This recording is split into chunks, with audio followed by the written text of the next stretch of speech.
quedado para hoy es tratar el tema de la gracia. Tema que requiere por lo menos dos reflexiones previas. Una de carácter religioso y la otra de carácter antropológico, filosófico. La de carácter religioso es esta, que es fundamental para nosotros. La gracia es el elemento formal de la religión.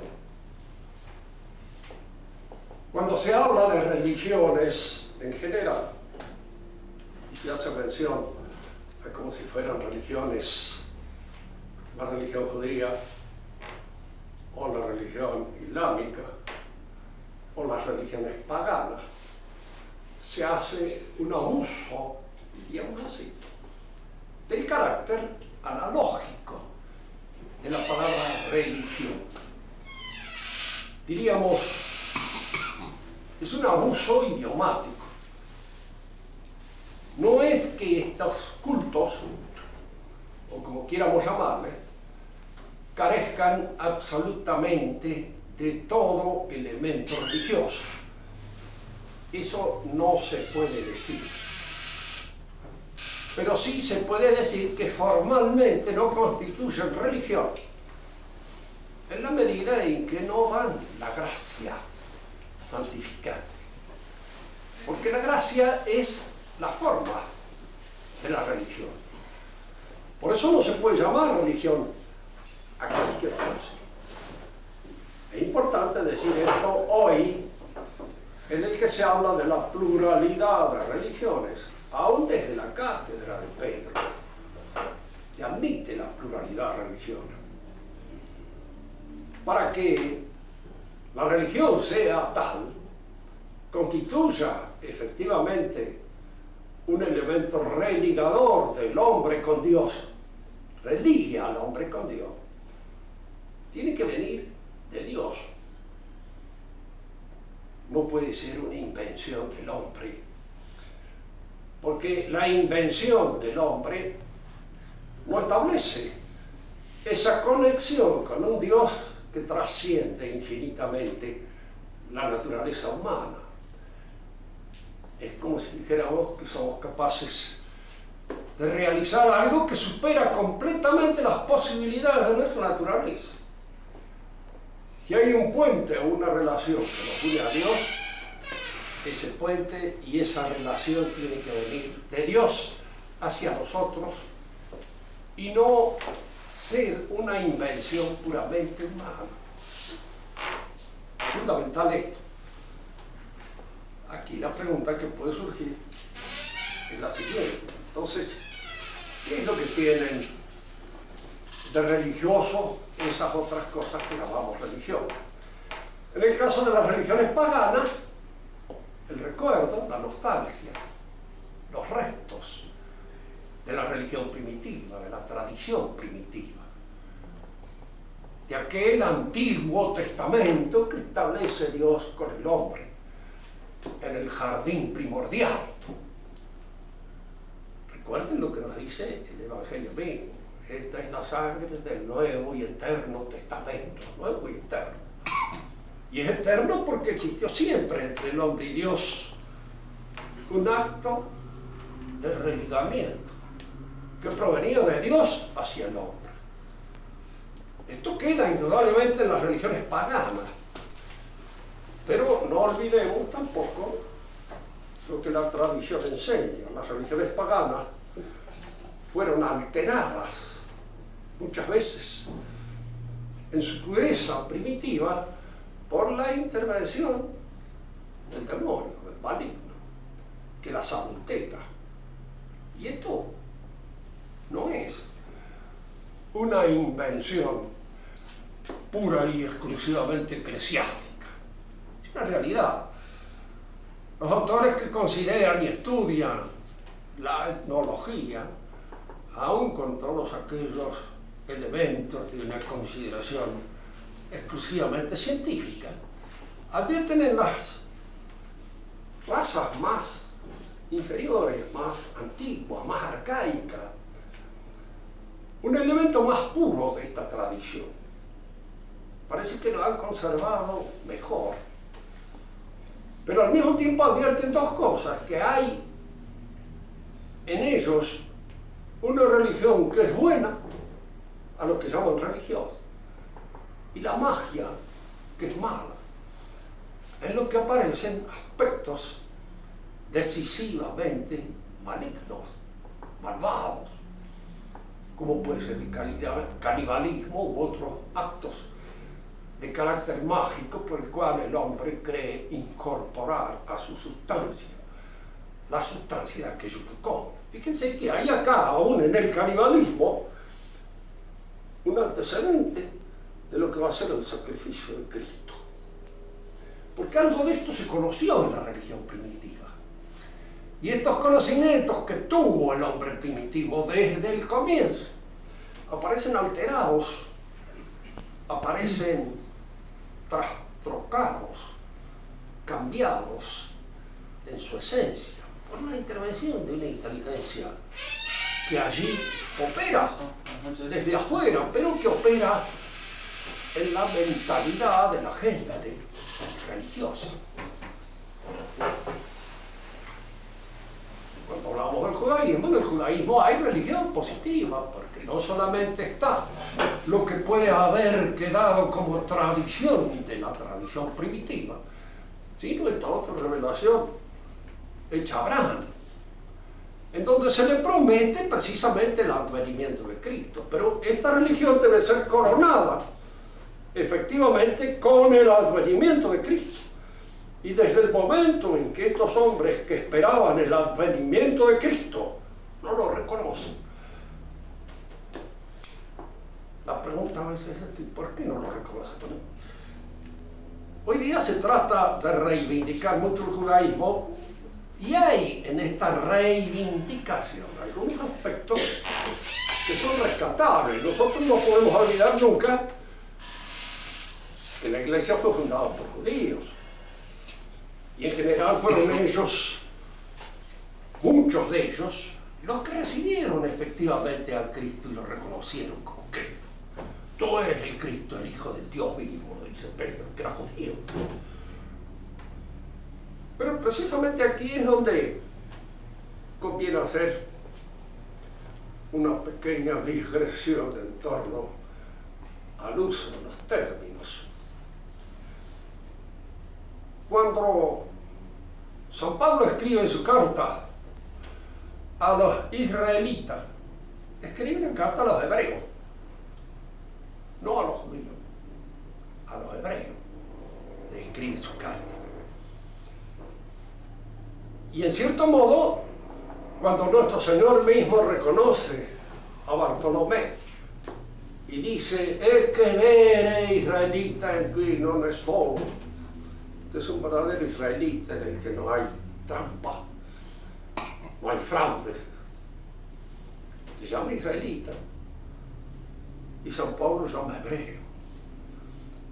Y queda el nombre de judío tanto dentro del Evangelio como en muchas de las cartas de San Pablo, no siempre, pero en algunas, aplicable solo a las que no reconocieron el advenimiento de Cristo.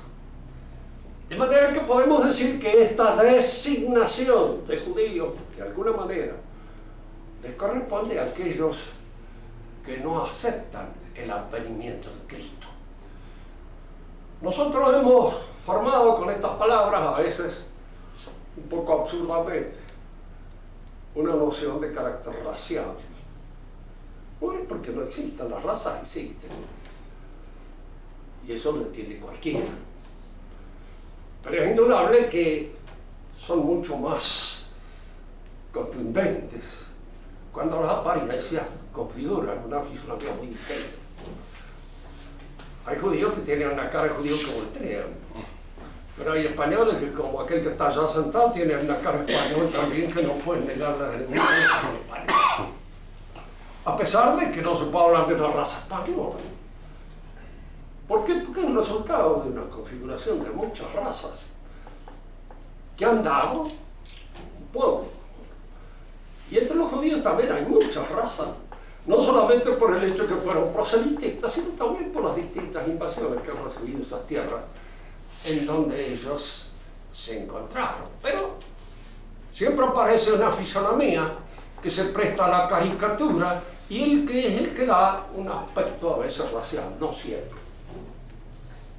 Digo esto porque yo tenía en mi facultad dos compañeras que nos jodían. Una era muy linda y la otra muy fea. Uno se sentía racista con la fea, pero con la linda no. Porque, claro, era una chica linda, dentro de lo que nosotros entendemos por personas lindas, pero poco. Y la otra era fiera, dentro de lo que entendemos por fea, dentro de nuestros usos y de nuestras costumbres. De manera que así el racismo se dividía un poco frente a una o a otra donde estuviera. Cuando uno se encuentra con un negro mota, sí, indudablemente uno se encuentra frente a una raza, no cabe ninguna duda. Allí hay diferencias raciales. Lo dijo Martín Fierro, con palabras que eximen de toda explicación. Dios hizo al blanco y al negro sin distinguir los mejores. Les mandó iguales dolores bajo de una misma cruz, mas también hizo la luz para apreciar los colores. Es decir, que en cierto modo hay una apreciación exterior que se ve y se advierte. El judío es el que rechaza a Cristo. Y si en cierto modo es el que rechaza a Cristo, es el que rechaza la gracia. No admite la gracia. Por eso es un pueblo desgraciado. Fíjense que en alguna manera, todos los otros pueblos que no han tenido la gracia de la fe son desgraciados. Pero hay dos maneras de ser desgraciados. Una cuando uno quiere ser desgraciado y otra cuando es desgraciado sin querer, sin desear. La mayor parte de los pueblos paganos que no han recibido la luz salvadora de la Iglesia están en una desgracia no querida, pero el judío la ha querido. Esa es su condición especial y lo que le da a él una característica determinada en el contexto de todos los otros pueblos, que es fundamentalmente un desgraciado. Fíjense que es curioso esto. Generalmente el hombre, si nosotros no lo vemos en el panorama, en la proyección que dibuja la redención, ¿qué sentido tiene? ¿Para qué está? El judío es el hombre que quiere demostrar que no es un desgraciado. Y entonces se aplica a esa demostración, tratando de sustituir la gracia con el triunfo, con el éxito, acá, en este mundo. Dijémonos que en este sentido puede uno llegar a tener todos los triunfos en sus manos, todos los ases del póker, pero no está perdido. En este mundo la última palabra la tiene la muerte, y en este último maratón de la muerte uno no gana nada. Todo lo que ha ido amontonado, lo ha amontonado de gusto, porque de esto no queda nada. Y ellos son los que amontonan. Había ese chiste que se le dedicaba a los judíos. ¿Cómo habían entendido amar a Dios por encima de las cosas? De todas las cosas, apoderarse de todas las cosas, subirse a ellas y encima de todas las cosas, amar a Dios.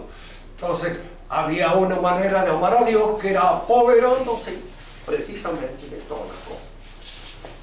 No hablo del Islam porque los desdichados que no han leído la obra que yo he escrito sobre el Islam, entonces, pero los otros, los que tienen la suerte de poder leerla, generalmente les voy a decir una cosa, ¿no? La mayor parte de la gente no lee Cristo. Y metiendo todo, no leen. En ese sentido los autores pueden estar que no pueden decir cualquier cosa. Y les digo ya, hablando un poco anecdóticamente, yo he estado varios años de profesor en la Facultad de Ciencias Políticas, donde he escrito todo lo que se me ha ocurrido. Nadie ha leído nunca nada. Si hubieran leído, hubiera podido tener un proceso hace ya mucho tiempo, por el cual se me hubiera liquidado con mucha antelación aquello de esperar mi jubilación y todas estas cosas. Otras cosas de las que están escritas ahí, pero como nadie lee, uno puede confiar total y absolutamente. No se lee. Los libros uno los recibe, las cosas los tiene ahí y no los lee. Allí sostengo una cosa que repetiré en 2 palabras. El Islam es el judaísmo, pero reducido, simplificado, puesto al alcance de un pueblo, diríamos, agresivo, sensual, pragmático, que en cierto modo se ha servido de esa religión con un propósito de conquista y de guerra. Es una ideología inspirada en la religión judaica al servicio de la expansión conquistadora de un pueblo guerrero. Y que si tiene algún mérito, lo tiene en ese sentido.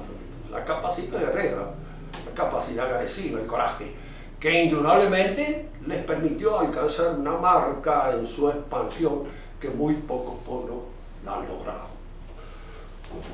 No hay entonces otra religión. La religión es la católica, apostólica, romana. Y porque tiene formalmente la gracia, que es lo que da esta capacidad de redimir al hombre, de transformarlo, si él quiere. Aquí es donde podíamos, de alguna manera,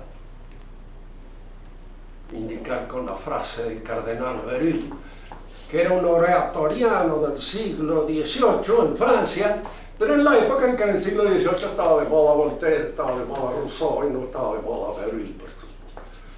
Lo hemos conocido un poco después, cuando ha llegado hasta nosotros. Dice: el hombre es una nada, c'est un nain, environné de Dios, rodeada de Dios, ansiosa de Dios, llena de Dios, si quiere.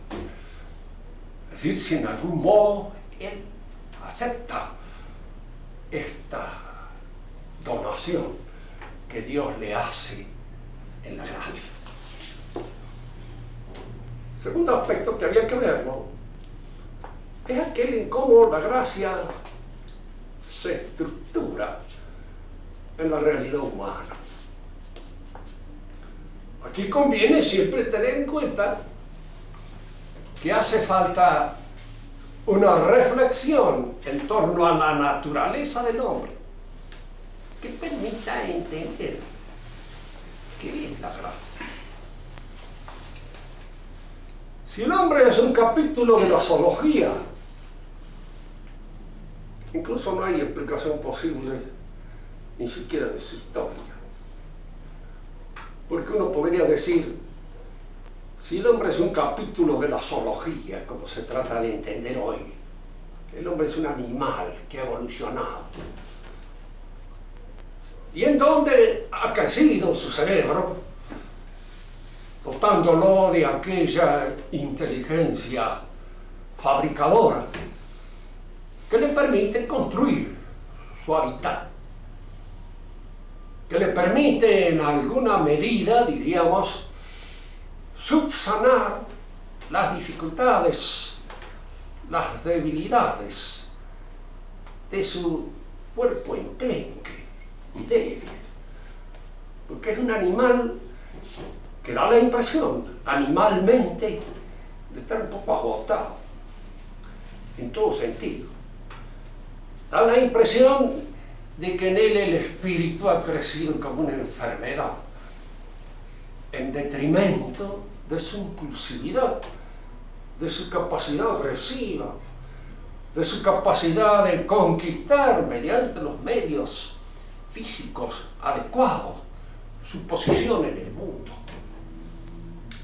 Lo ha logrado por la astucia, por el cálculo, como si la inteligencia fuera pura y exclusivamente el cálculo y la astucia que me permite sobrevivir en este mundo. Si es así, hay muchas cosas de la inteligencia que no se entendería para nada. Cuando Marx reduce toda la actividad del hombre a la actividad económica, uno le podría preguntar muy bien, es cierto. Lo mismo le sucede a las hormigas, pero las hormigas realizan su cometido de una manera perfecta, de acuerdo con ciertos movimientos instintivos en los cuales no hay huelgas, no hay boicot, no hay prórroga, no hay, diríamos, catástrofes financieras provocadas por las hormigas financieras en detrimento de las otras hormigas. No hay ninguno de los bodrios, líos, inconvenientes que surgen en el ámbito de la vida económica del hombre. El hombre entonces, instintivamente, no es un hombre económico. No es económico. Entonces, si no hay un instinto que lo lleva a la economía, ¿qué es lo que lo lleva a la economía? ¿Cuál es la facultad? ¿Cuál es la capacidad que le induce a esas construcciones, a esas creaciones y a todas esas injusticias que promueve la conquista de lo económico? Es decir, que si el hombre fuera un capítulo de la zoología, en él el instinto de lo económico tendría que asegurarle el pan como se los asegura a las hormigas, como se los asegura a las abejas, como se los asegura a todos los otros animales que viven en agrupaciones y que lo hacen de una manera perfecta, sin inconvenientes, sobre todo nacidos de su propio movimiento económico. Que haya inconvenientes de otro orden, sí. Un incendio pues mata a las abejas del lugar. Una inundación también puede provocar 10.000 inconvenientes, pero esos son inconvenientes de la naturaleza. Pero en el hombre los principales inconvenientes no son los que vienen de afuera, son los que vienen de adentro. Los que nacen de su propio desorden interior. Los que nacen precisamente de esa debilidad intrínseca en que se mueven los instintos del hombre. Explicarlo al hombre como un capítulo de la zoología, la única explicación coherente que yo he leído sobre esto es la de estos dos autores alemanes, Theodor Lessing y Ludwig Klages, que dicen que el hombre es un mono enfermo, un mono que enfermó, y esa enfermedad se llama el espíritu. Y el espíritu es una enfermedad porque incluso obra sobre los instintos ya estimulándolos estúpidamente, de una manera absurda. Supónganse entre nosotros el instinto sexual estimulado por la sociedad del consumo para convertirlo en un cocktail party. Es lo único que queda en un momento determinado, hasta que queda convertido en eso, o lo convierte usted en una cosa que también es un callejón sin salida, porque muchas veces el espíritu actúa sobre el instinto, atrofiándolo, reduciéndolo, perturbándolo, conduciéndole a la impotencia, a la incapacidad de su satisfacción completa. Y como hay hombres que sufren de bulimia, de un hambre perruna, permanente, constante, hay hombres que no gustan el alimento. Y frente al alimento se sienten siempre defraudados por la situación concreta del alimento. Y hay hombres que también a veces idealizan de tal modo el instinto sexual, el instinto del amor, que no encuentran nunca la criatura con la cual pueden tener una relación normal y sana. Yo pongo el caso porque una época fue famoso, mi época, de Aniel. Marañón lo toma como un ejemplo, esa cosa. El hombre determinado sexualmente por un ideal. Un hombre sexualmente determinado por un ideal es un tarado. Porque los ideales no determinan sexualmente a nadie que sea una persona normal. determinan simplemente a un loco que tiene una ilusión puesta en la cabeza y que persigue una ilusión. Lo que a nosotros nos interesa destacar acá es cómo el espíritu puede intervenir en los instintos, deshaciéndolos, a veces hipertrofiando la inclinación del instinto y a veces atrofiándola. Pero nunca el espíritu puede ser comprendido como una realidad que está en la línea zoológica de los instintos. Es otra cosa que irrumpe en la naturaleza e irrumpe con el hombre, colocándolo en una escala y en una situación diferente a la del capítulo zoológico que estudia los animales. Otra cosa. Dios le dio esta forma sustancial, espiritual. Y acá nosotros seguimos la tradición de la ciencia. ¿Para qué será? Para que lo conozcan. Es decir, que en nosotros la inteligencia tiene un propósito fundamentalmente metafísico. Colocarnos en la línea del conocimiento, de lo que es causa de las causas, para buscarlo, amarlo, y de esa manera realizar el propósito o el objetivo que Dios se propuso cuando nos hizo espirituales. Pero aquí es donde no hay más remedio que dar un poco de razón a los que consideran que el espíritu es también una enfermedad. Porque el hombre es una naturaleza, pero es una naturaleza que indudablemente él mismo, en cuanto se observa a sí mismo, se da cuenta de que no tiene esa posesión de sí mismo que debiera tener. No somos dueños de nosotros mismos en la plenitud del señorío que tendríamos que tener sobre nuestras pasiones, sobre todos nuestros movimientos. Nuestras pasiones y nuestros movimientos nos llevan muchas veces por donde no queremos y nos hacen hacer lo que no queremos hacer. Vidio meliora, provoco, deteriora secur, dice el refrán latino, ¿cierto? Es lo mejor. Estoy de acuerdo y hago lo peor, porque en un momento determinado no me domino.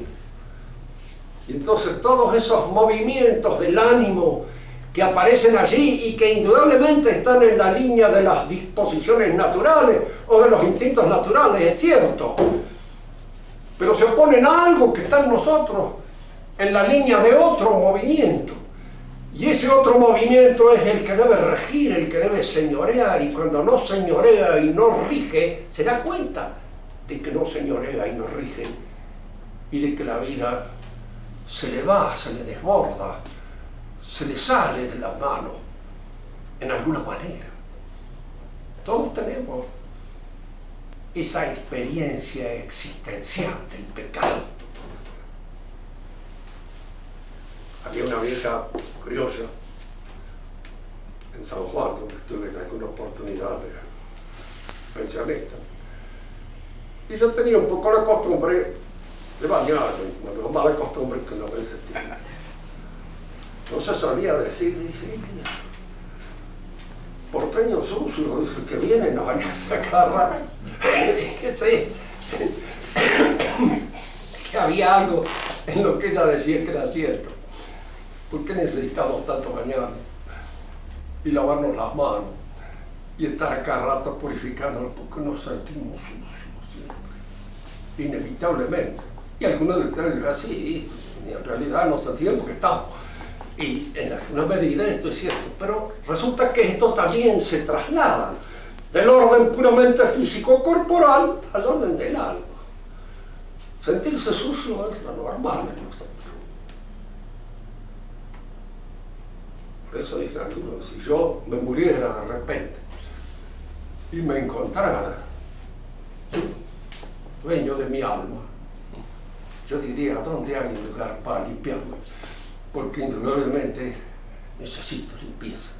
Es decir, uno mismo va buscando el purgatorio de alguna forma porque es el sitio en el cual uno necesita purificarse de todas aquellas escorias que quedan en nuestra propia realidad y que son muchas. El hombre está hecho entonces naturalmente para conocer a Dios, pero lo conoce de una manera indirecta, no directamente. No existe en el hombre la capacidad o la aptitud natural para un conocimiento intuitivo de lo que es Dios. Y aquí conviene aclarar este término porque a veces es mal usado en las revistas. Intuición es el conocimiento directo de las cosas. Yo en este momento los intuyo a ustedes porque los veo. Estoy en contacto con ustedes. No es el conocimiento que proviene de una deducción, de una inferencia, de una inducción, etcétera, que son procedimientos argumentativos racionales. El conocimiento inductivo en el hombre es inductivo cuando es sensible. Aquello que en alguna manera ve, observa, etc. Lo que quería Tomás Dídimo cuando le hablaron de Cristo y él dice: mientras yo no lo vea, no lo toque, no lo palpe, no voy a creer. ¿Por qué? Porque aspiraba a ese conocimiento intuitivo. Ese conocimiento intuitivo de la realidad espiritual nosotros no lo tenemos.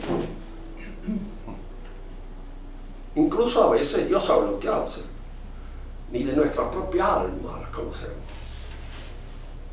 Tal vez si la viéramos no tuviéramos tanto orgullo ni grandeza como a veces tenemos al creernos mucho mejores de lo que en realidad somos.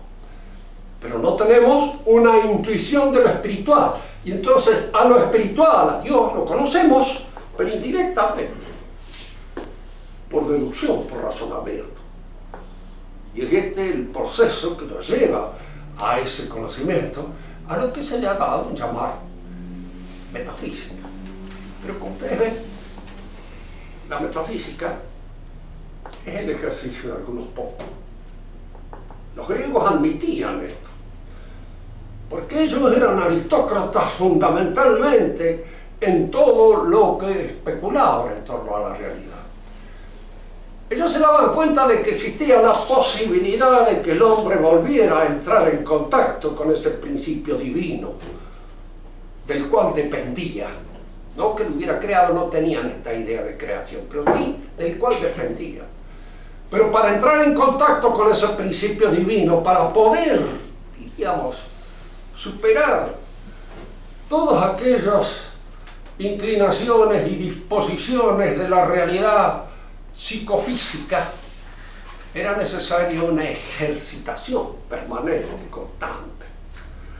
A lo que ellos llamaban escolé, escuela, y a lo que los latinos llamaron otium, ocio, palabra que ha recibido la impronta despectiva del mundo burgués y se ha convertido prácticamente en una cosa insultante y despectiva, el ocio.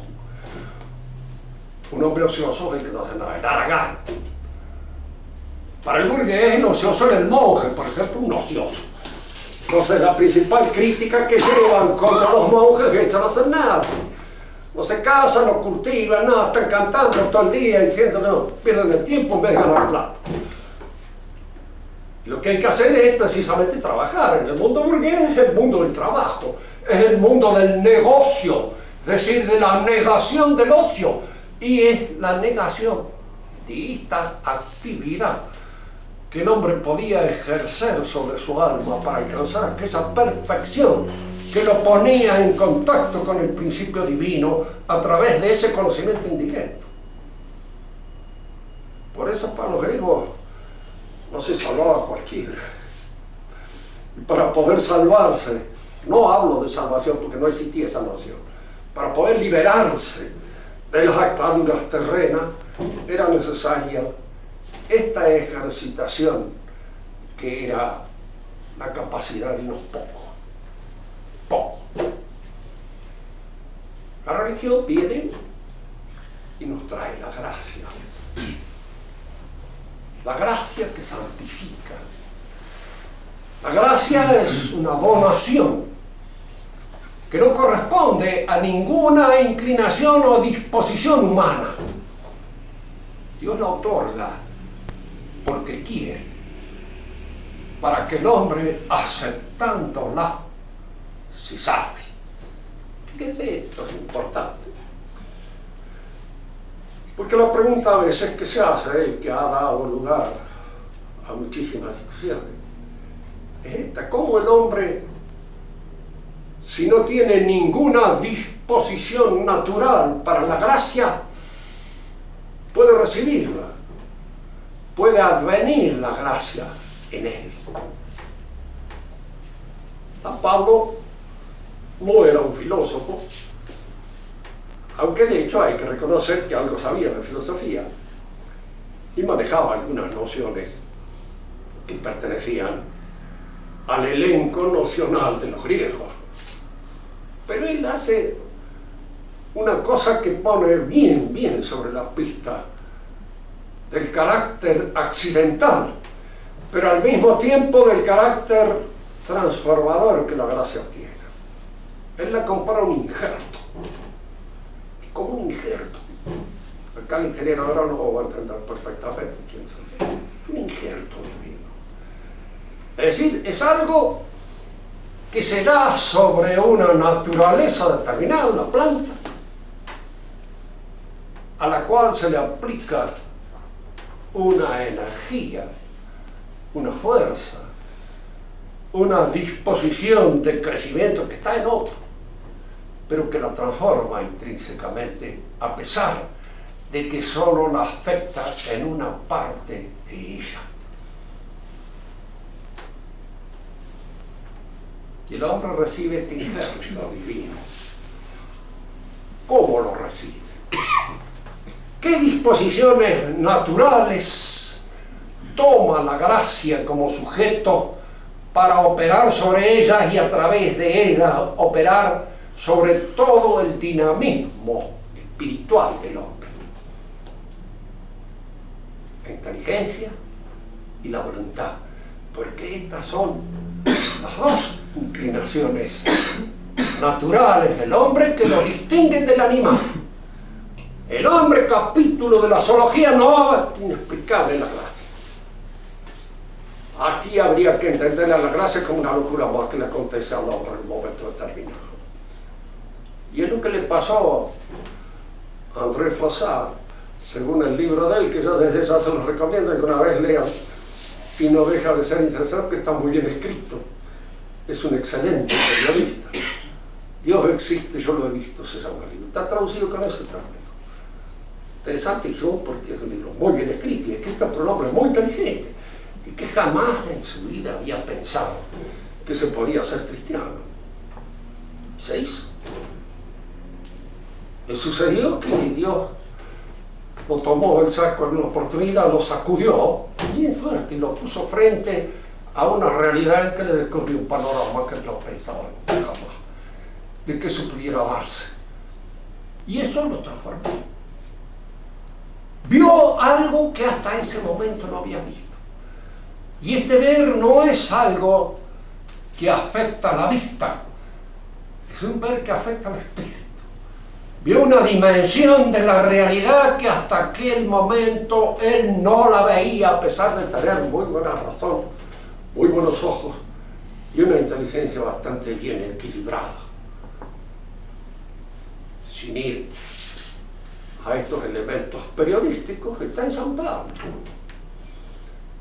San Pablo iba echando sapos y culebras para atacar a los cristianos. Y de repente en el camino a Damasco le sucede algo. Que yo he leído 10.000 explicaciones por parte de los hombres que quieren explicar estas cosas de una manera natural. Y no explican nada. La explicación de él es la única que permite entender lo que allí pasó. Cristo lo volteó en el camino a Damasco, se le apareció. Espiritualmente, por supuesto. Pero le dijo: yo soy el Cristo que tú persigues. Él, desde ese momento en que vio esta realidad, en que comprendió que aquello que Israel esperaba había venido, estaba, y que no había que esperarlo más porque estaba presente, incluso estaba místicamente presente en ese momento. Y cuando él se da cuenta de que todo lo que él aprendió tenía que repensarlo ahora a la luz de esta nueva noción, de esto que entraba en él como un relámpago, como una piedra caída del cielo, como algo inesperado para él, al contrario, como algo completamente inesperado. Y aquí no hay cosas o explicaciones de carácter natural que bastan. La gracia viene así, como decía San Pablo, como una suerte de injerto. Entra en nuestra naturaleza sin que haya en nuestra naturaleza nada más que una disposición, diríamos así, una docilidad o una disposición obediencial para recibirla, pero nada más. También hay en nosotros una disposición obediencial para recibir un montón. La tenemos y a veces la buscamos de una manera, diríamos así, lo suficientemente implorante como para que alguien nos haga el gran favor de dárselo. Pero no es algo que nuestro cuerpo lo solicite, no es algo que esté de alguna manera en la línea de una disposición natural. Es algo que nos puede suceder porque tenemos frente a ello una cierta disposición obediencial, una cierta docilidad, una cierta capacidad de recibir eso. Hay, si se quiere, en nosotros una disposición obediencial para recibir la gracia, ¿sí? Una pura potencia, una pura capacidad de ser transmutados por esta influencia divina. Y esta influencia entra en la inteligencia, en primer lugar, en la inteligencia. No olvidemos nunca esto, porque cuando se habla del mundo griego y se salta la inteligencia del griego, y después se habla del mundo cristiano como un mundo de imbéciles que en alguna medida, diríamos, en razón de esa especie de imbecilidad que lo caracteriza, de esa imbecilidad que distingue de los demás. No hay tal cosa. La gracia se dirige en primer lugar a la inteligencia. Y se dirige a la inteligencia a través de la fe. Porque la fe es inteligente. Creo en un solo Dios, Padre omnipotente, creador del cielo y de la tierra. Acá hay nociones para entretenerse pensando el resto de nuestra vida. Y todavía nos queda corto. De manera que todo esto que se nos ofrece en el símbolo del credo, que es en alguna medida una reducción de lo que es la dogmática o el conocimiento total de la teología, todo esto, diríamos, está resumido en el credo y constituye parte de aquello que recibimos por gracia en nuestra inteligencia. Fíjense que a veces suele suceder que uno de nosotros tenga un conocimiento de ciertas cosas o de las cosas divinas sin tener la gracia. Es decir, que lo recibamos a este conocimiento pura y exclusivamente como una suerte de proposición intelectual. Yo le puedo decir a alguien que no cree, que no sea cristiano, admitamos que el mundo haya sido creado por Dios, admitámoslo como hipótesis, admitámoslo como una hipótesis plausible. Y si él lo admite como hipótesis plausible, lo admite nada más que como hipótesis plausible, sin tener por eso la gracia de ver, de aceptar esto como revelación divina, porque lo que hace a la esencia misma de la gracia es que este conocimiento o este saber es revelado. Y al decir que es revelado, queremos decir de alguna manera que es viviente. En la clase pasada dijimos una cosa que aquí podemos retomar para terminar este capítulo. La palabra de Dios dada a través de la revelación y que la iglesia ofrece al creyente para que la acepte en su fe, no es independiente de Dios. Entre nosotros y nuestra palabra puede haber siempre una solución de continuidad. Podemos hablar para engañar, podemos hablar para disfrazarnos, podemos hablar por vanidad, podemos hablar por muchas razones que no expresan de ninguna manera la autenticidad de lo que estamos pensando. Pero la palabra de Dios es Dios. Y el que la acepta como tal recibe a Dios en su interioridad. Aquellos de la inhabitación de Dios en el alma del creyente, significa esto precisamente, de que cuando yo acepto la palabra de Dios como proveniente de Dios y la vivo como tal, esa palabra vive en mí. De alguna manera ejerce sobre el dinamismo intelectual mío una influencia transformadora, que a veces no va más allá de lo intelectual, pero es algo. Se discutió muchos años si existía o no existía una filosofía cristiana. Muchos sostenían que sí, otros que no. Desde un punto de mira pura y exclusivamente racionalista, no hay lugar a una filosofía cristiana. Si la filosofía es un saber al que podemos considerar de ciencia, pues es posible hablar de una botánica cristiana, de una zoología cristiana. No es posible hablar. ¿Por qué? Porque a estas ciencias no se le puede añadir este adjetivo que no agrega absolutamente nada.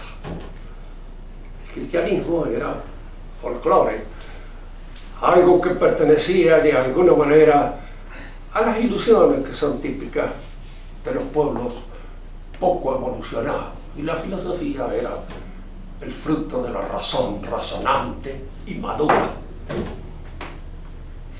Pero resulta que, claro, aquel que acepta la fe,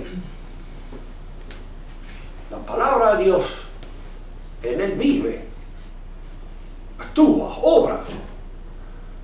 Yo empiezo a ver el mundo, toda la realidad mundana dentro de la cual voy a tratar de dar una respuesta ordenada desde el punto de vista racional, pero lo veo en una perspectiva distinta que aquel que lo ve pura y exclusivamente desde un punto de vista racional natural.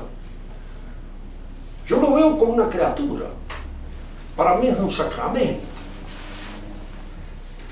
Fíjese que a veces esto entra en la índole también de nuestras relaciones morales con nuestros semejantes.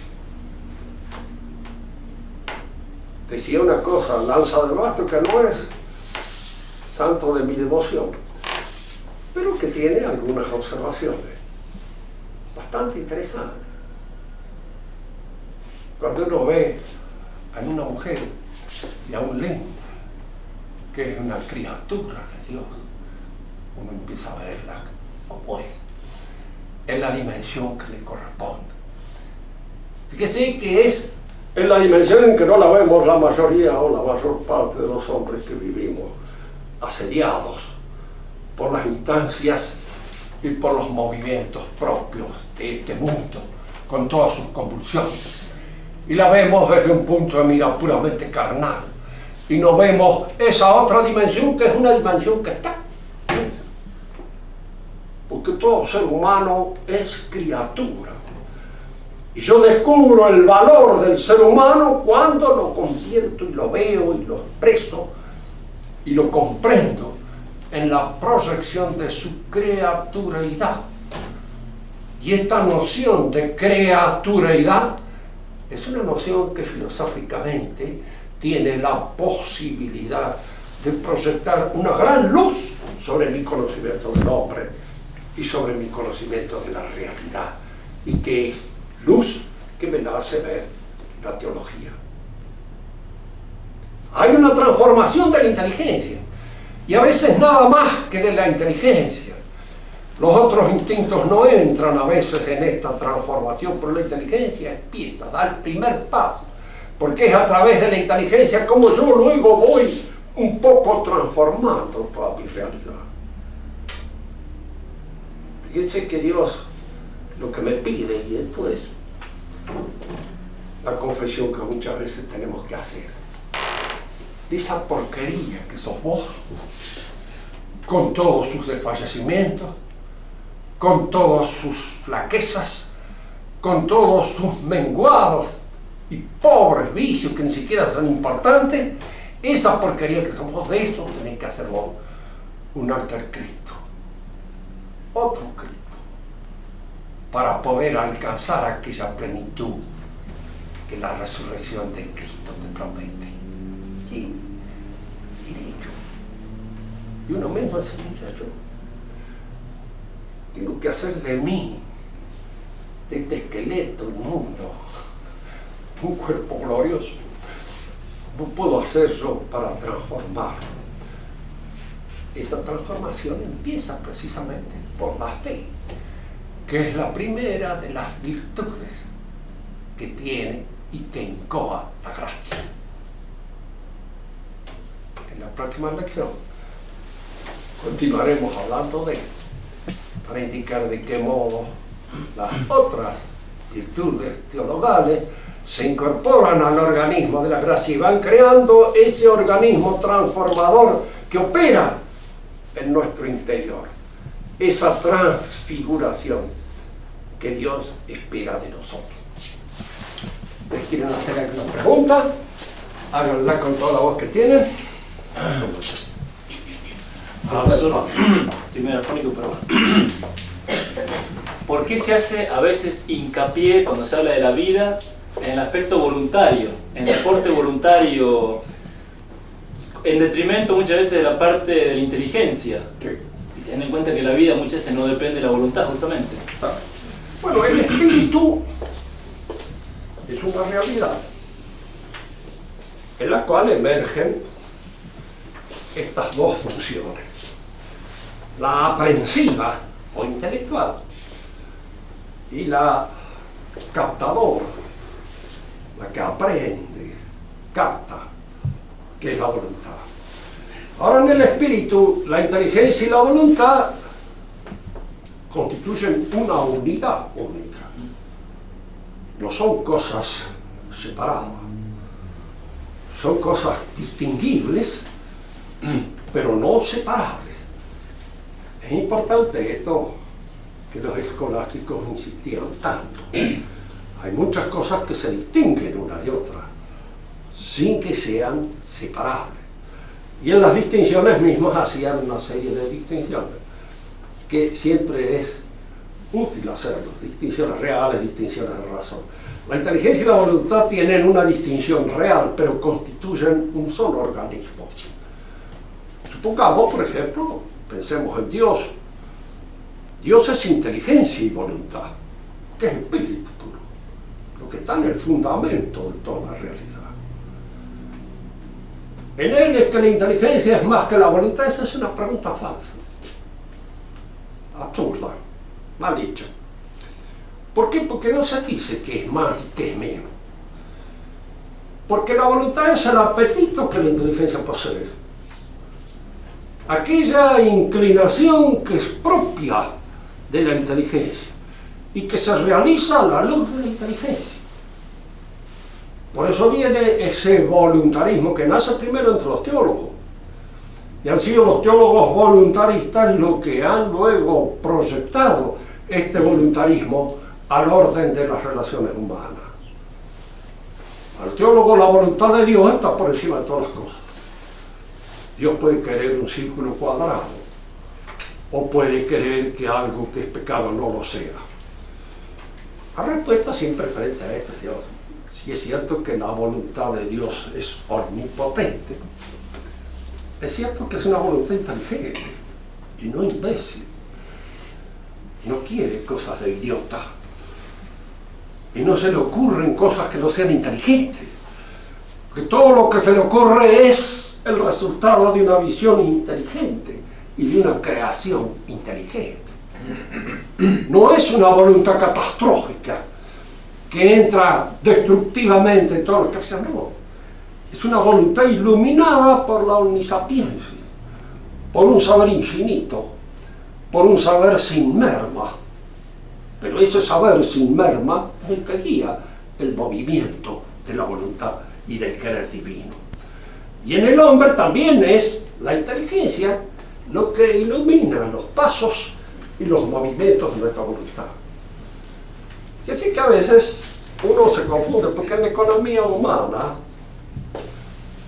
está la inteligencia, está la voluntad y están todos los otros apetitos, muchos de los cuales a veces se imponen a la inteligencia y a la voluntad y convierten a la inteligencia en una ayuda de la promoción del apetito y convierten a la voluntad, a la cual superan y diríamos la rebasan, buscando el apetito sus propios objetivos y sus propios fines, sin tener en cuenta, por supuesto, la voluntad y usando la inteligencia a su servicio. Que esta es una de las formas de la caída, porque caer significa venir de lo más alto a lo más bajo. Si en cierto modo la inteligencia se pone al servicio de la ambición, de la actitud posesiva, que muchos pensadores, psicólogos, la consideran una especie de progresión de la capacidad nutritiva. Dicen los que han sido angurrientos cuando chicos suelen ser ambiciosos cuando grandes, y que de alguna manera, diríamos, la ambición viene a colmar una suerte de vacío que ha dejado la falta de alimento en el interior, diríamos, del estómago. Pero hay un hecho que es esto, ese deseo de posesión de cosas que le da a un hombre el sentimiento de seguridad porque tiene una inseguridad intrínseca, muy común en los judíos, como consecuencia de esta posición suya religiosa. Común esa inseguridad que nos hace buscar la seguridad en el apoyo de las cosas, la plata, los gritos, hay que gritar más que nunca, porque si no nos vamos a sentir perseguidos. Y entonces ese sentirse así perseguido ya de antemano hace poner entonces la inteligencia y la voluntad al servicio del apetito. No hay que confundir entonces cuando una actitud es puramente inteligente o cuando hay otro apetito que está mezclado en el asunto y que viene de alguna manera influyendo y ejerciendo su influjo sobre la inteligencia y sobre la voluntad. Dicen los escolásticos esto: la voluntad tiene dos movimientos, uno imperado, el que se ejerce generalmente sobre un miedo. Yo impero a mi mano tomar la gorra, impero escribir. Hablar es un movimiento voluntario imperado, porque lo ejerce mi voluntad sobre otros órganos, que son los órganos de la fonación. Y el movimiento ilícito, que es simplemente el querer, que surge de la voluntad. Quiero tal cosa. La violencia, dice, se puede ejercer sobre el movimiento imperado, pero no sobre el movimiento ilícito. Yo no puedo obligarlo a otro a que quiera algo que no quiere, pero lo puedo obligar a escribir, lo puedo obligar a hablar, lo puedo obligar a hacer, son todas las cosas así, porque hay muchos medios para obligarlo que pueden en un momento resultar irrespetable. Eso será. Y esto es cierto, pero se puede ejercer violencia sobre la voluntad y sobre el movimiento ilícito seduciendo la inteligencia, adulterando la inteligencia. Hay muchas maneras de hacerlo, muchas formas. Lean ahora los diarios la explotación del escándalo del obispo, dice que ha tenido un hijo, etcétera, etcétera. Van a seguir. ¿Por qué? Porque una de las cosas es difamar la profesión profesión sacerdotal, convertirla en una profesión casi infame. Y la manera de lograr el objetivo es precisamente haciendo conocer todas las deficiencias que pueden hacer. Si se les ocurriera aplastar a los dentistas, encontrarían muchísimas formas de hacerlo, pero no interesan los dentistas, interesan los curas o interesan los militares, porque son las dos últimas cosas que quedan en defensa de un orden bastante pobre y bastante marchito, pero que son las únicas cosas. Entonces hay que desacreditarlo. ¿Y cómo se los desacredita? Pues manifestando a los cuatro vientos las debilidades que en los hombres suelen ser comunes en todos, pero en ellos poniéndolas de manifiesto para educar de qué creen que son superiores a los demás. Fíjense que eso es lo que sucede a veces con una profesión que es excelsa, exige del hombre mucho. Y entonces puede obtener del hombre eso que exige, y el hombre es un santo, o puede crisparlo, y el hombre es un desdichado, como consecuencia precisamente de esa crispación que la exigencia impone. Bueno, lo esencial es esto, ¿no es cierto? El dinamismo de la inteligencia y la voluntad. La inteligencia es la que sabe y la que guía, y la voluntad es la energía de que la inteligencia dispone para obtener aquellos fines que la inteligencia se propone. Ustedes todos los días tienen una lucha en torno al cuerpo y uno mismo. Tengo que levantarme temprano porque tengo que hacer tal y cual cosa. Allí está mi esqueleto que quiere seguir en la cama con él. Y yo con qué lo agarro y lo levanto. No con las disposiciones mismas de las ganas. En español hay esta palabra maravillosa que no existe en ningún otro idioma, gana. Lo hago porque se me da la gana, dice el español. Y la gana es algo así como el movimiento puramente corporal. Ya decía un andaluz que hay años que uno no tiene ganas de hacer nada. Hay años, sí, no tiene ganas de hacer nada. Entonces, pero supongamos que yo no tengo ganas de hacer tal cosa, no tengo ganas. ¿Cómo la hago? ¿Qué fuerza dispongo? Que no sean las de mi gana, porque no tengo ganas. La única fuerza que dispongo es esa otra fuerza espiritual que me toma desde adentro, me levanta y me obliga a hacer lo que no tengo ganas de hacer. Esto a los hombres les sucede muchísimas veces. ¿Cuántas veces uno es héroe a la fuerza? Yo me acuerdo haber hecho el servicio en caballería y les decía a los hermanos, hacíamos carga, por supuesto, al aire, nomás no había nada. Entonces, cuando tocaban la trompeta de carga, los caballos, le digo, mirá, acá no hay posibilidad de ser flojo. El caballo te lleva. No tenés más remedio que agarrarte de la lanza y seguir adelante, porque no lo parás, ni aún cuando le pusieras un tractor atrás. Va, el caballo va adelante, ¿no?